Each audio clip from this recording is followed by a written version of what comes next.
ہیں نماز کا چھوڑ دینا زنا سے بڑا جرم ہے، رشوت کھانے کو گناہ سمجھتے ہیں، نماز کا چھوڑ دینا رشوت کھانے سے بڑا جرم ہے، قتل کرنا بڑا گناہ سمجھتے ہیں، نماز کا چھوڑ دینا قتل سے بڑا جرم ہے۔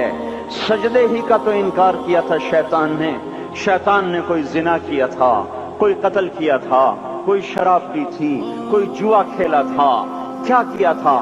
کوئی شرک کیا تھا، شیطان سجدے کا انکاری ہوا، ایک سجدے کا انکار کر کے وہ ہمیشہ کے لیے مردود ہو گیا۔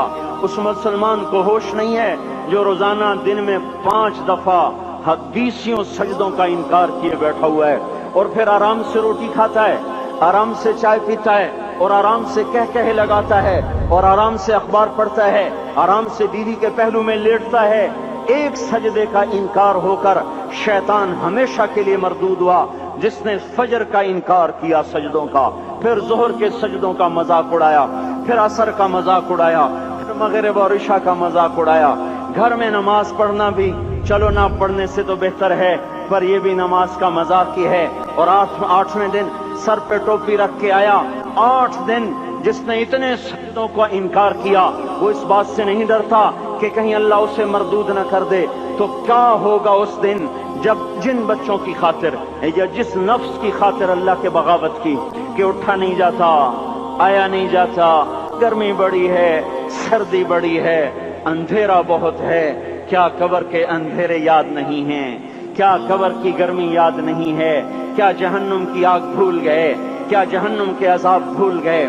کیا جنت کی نعمتیں بھول گئے؟ وہ اللہ کا کلام بھول گئے، وہ اللہ کا دیدار بھول گئے، وہ اللہ سے ملاقات بھول گئے، وہ محبوب خدا کی محفل بھول گئے۔ یہ کیسا اسلام ہے؟ یہ کیسے پتھر دل ہیں جو کمانے میں تو ایسے مست ہوئے کہ ہوش نہیں، اور جب اللہ بلائے تو ایسے غافل ہو جائیں، نہ بوڑھے پر جوں رہیں گے، نہ جوان کو ہوش آئے، نہ کسی عورت کو ہوش آئے، نہ کسی مرد کو ہوش آئے، نہ بازار بند ہوں۔ ارے میرے بھائیو، حکومت سے پیسہ بچانے کے لیے ہڑتالیں کی، 20 دن بازار نہ کھولے، نماز کے لیے اگر دکانیں بند کرتے تو آج اللہ تعالیٰ آپ کو ہر ظالم سے باہر نکال دیتا۔ کوئی ظالم نہ آپ کے مال پہ ہاتھ ڈالتا، نہ آپ کی عزت و آبرو پہ ہاتھ ڈالتا۔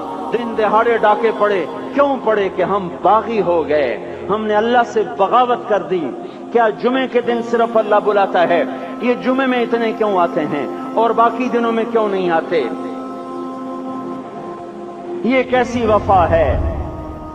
اور ایسا وفاؤں والا اللہ کہ زمین بولے اے اللہ اجازت دے میں گلستان کالونی کو نگل جاؤں، سمندر بولیں مولا اجازت دے ہم چڑھ جائیں، فرشتے بولیں اے اللہ اجازت دے ہم انہیں ہلاک کر دیں، اور جس کے سجدے کا انکار ہوا پڑا، جس کا 8 بازاروں میں جس کی شریعت کا مذاق اڑایا جا رہا، وہ جس کوئی غیرت خود جوش میں آ رہی کہ یہ میرے بنے ہوئے گندے پانی کے بنے ہوئے نطفے سے بنے ہوئے میری غذا کھا کر، میرا رزق کھا کر، میری ہواؤں سے زندہ، میرے پانیوں سے زندہ، میری روٹی سے زندہ، میرے دیے ہوئے گوشت سے زندہ، میرے دیے ہوئے نظام سے زندہ، یہ میرے ہی منکر بن گئے۔ 1500 روپے کا ملازم آپ کو چائے کی پیالی نہ دے تو آپ کہتے چل چھٹی کر، ہم کوئی اور رکھیں گے۔ اور جس نے اتنا بڑا وجود بخشا، آنکھوں میں چراغ جلائے، کانوں میں خون لگائے، دماغ میں برقی روئیں دوڑائیں، دل کو دھڑکایا، سارے بدن کے تک خون پہنچانے کا نظام چلایا، پھیپھڑوں کی فیکٹریاں چلائیں، رگوں میں خون پہنچایا، ہڈیوں کو غذا پہنچائی اور آنکھوں کو غذا پہنچائی، بالوں کو غذا پہنچائی، زبان کو بولنے کی طاقت دی، دانتوں کو کاٹنے کی طاقت دی، دو وہاں نالیاں لگائیں، سانس کی الگ کر دی اور معدے کی الگ کر دی، اور وہاں پردہ لگایا، جو غذا منہ میں جائے تو معدہ کھل جائے اور پھیپھڑے کی طرف جانے والی نالی رک جائے۔ جو اللہ اتنی حفاظت کرے کہ آپ کا لقمہ آپ کے معدے میں جائے، وہ 2 ہی تو یوں ساتھ ہیں، بالکل یوں ایک ساتھ، اور وہ اللہ اتنی طاقت والا کہ سانس کی نالی بند کرے اور معدے کی نالی کا منہ کھولے اور غذا کو منہ میں سے گزار کر وہ معدے میں پہنچائے، پھر ایک زبردست طاقتور نظام چلائے، اس کو توڑ کے آنتوں میں پہنچائے، پھر کروڑوں قسم کی فیکٹریوں کو حرکت دے اور اس میں سے خون کو کھینچے، غذاؤں کو کھینچے، پھیپھڑے کو غذا، خون کو غذا، خون خود غذا لے کے چل رہا، آنتوں کو غذا، دماغ کو غذا، ہڈیوں کو غذا، ناخن کو غذا، ایک ناخن کھینچ لے تو ہم کیا کریں؟ کیا میرے مولا کا نظام ہے؟ یہ ہمارا قبرستان ہے، مردہ سیل باہر نکل رہے اور ناخن کی شکل میں باہر آ رہے، پھر آگے جا کے اور سخت ہو رہے، تھوڑا سا ناخن زیادہ کٹ گیا، سارا دن سی سی کرتا ہے، سارا دن ہائے ہائے کرتا ہے، یہی ناخن میرا رب کھینچ لے تو ہم تو ایک ناخن کا شکر ادا نہیں کر سکتے، یہ جوڑ بنا دیے سیدھا کر دے تو ہم اسی کا شکر ادا نہیں کر سکتے۔ میرے بھائیو، یہ سب کچھ کر کے پھر ہم اللہ کے باغی ہو جائیں، ہے کوئی عقل میں آنے والی بات؟